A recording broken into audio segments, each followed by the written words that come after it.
Trump announces tough North Korea sanctions. Here's what may happen next. In announcing new sanctions Friday against North Korea, President Trump made it clear that the communist nation will pay a big price for stockpiling nuclear weapons and long-range missiles that pose a threat to the U.S. and other countries.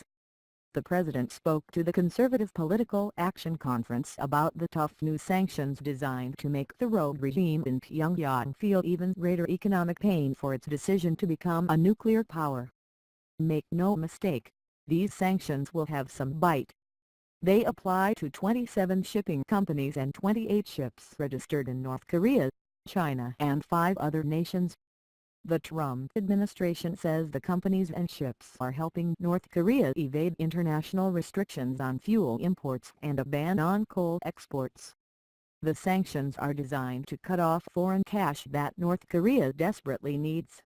The action by the Trump administration blocks assets held by the sanctioned entities in the U.S. and bars U.S. citizens from dealing with those entities. Coming on the heels of multiple United Nations Security Council resolutions, as well as unilateral sanctions imposed earlier by the U.S., South Korea and Japan, the new U.S. sanctions will intensify the diplomatic and economic isolation of North Korea under a maximum pressure strategy that can only mean trouble for dictator Kim Jong-un and his regime. Indeed, these sanctions are coming at the worst possible time for the North. With reports Pyongyang could be tapped out of foreign exchange and dollar reserves come October, this is tantamount to bankruptcy for the regime. So where do things turn next? There are only 2 paths I can't see going forward. The first is what I would wish would happen, but seems highly unlikely. Under my hoped-for scenario, North Korea comes to its senses and decides to negotiate not just with South Korea but also with the U.S.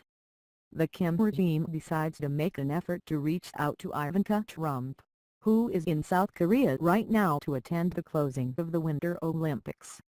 Remember, Ivanka Trump is not just the president's daughter but a trusted advisor who is the president's ear. The North would be wise to take the opportunity to approach her seriously. From such an opening, both sides could slowly work towards a framework to denuclearize the Korean peninsula. Such negotiations would be difficult and could take years. However, any effort that would result in atomic disarmament of North Korea, which may have as many as 60 nuclear bombs, would be a welcome breakthrough.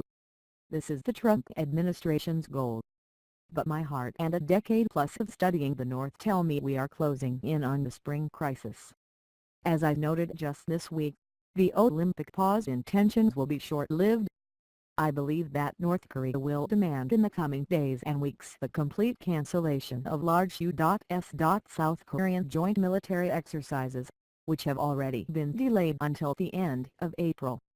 My own sources in the Pentagon have suggested that as of this moment those military exercises, especially the large Full Eagle exercise that involves 300,000 plus South Korean soldiers, are still a go. This will enrage the North Koreans and they will respond in some fashion. And, in fact, in its propaganda outlets North Korea has already declared that the U.S. South Korean military exercises need to be cancelled. Once the North realizes that this will not happen, it will have many options to push back. I would expect him to test at least one more nuclear weapon as well as send long-range missiles into the sky. The North could even decide to fire an intercontinental ballistic missile deep into the South Pacific and show off new warhead technology that can pierce the atmosphere and destroy the city. This would make clear to the world that North Korea can destroy an American city and kill millions of our own people. From here it could get worse. The North Koreans could even decide that it's time to up the ante and prove to the world beyond the shadow of any doubt that they can start a nuclear war. Kim could decide on an atmospheric test of a nuclear bomb. If that were to happen, I would argue that the Trump administration might feel it had no choice but to launch what has been called a bloody nose strike on the regime.